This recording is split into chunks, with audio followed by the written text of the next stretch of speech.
Sabi ni Ogie Diaz na yung opinion mo raw dapat daw maging sensitive sa mga kababaihan, dapat daw yung pinopoint mo raw po ay para sa korte, parang ganun, parang battle sa korte. Ano masasabi mo dyan, attorney?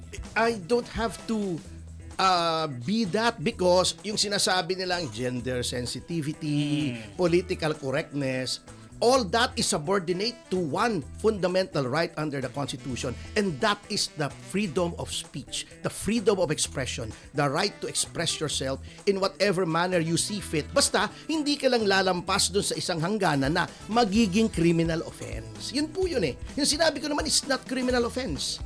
Oh, hindi naman criminal offense yun. Sinabi ko na pag nasahan ko si Sara Ilago. Actually, may context yun eh. It was not literal. I was ridiculing her actually. It's a running joke eh, yung amoy na yun. Pero wag na nating i-discuss yun. Oo nga po. Running joke yun. Oo.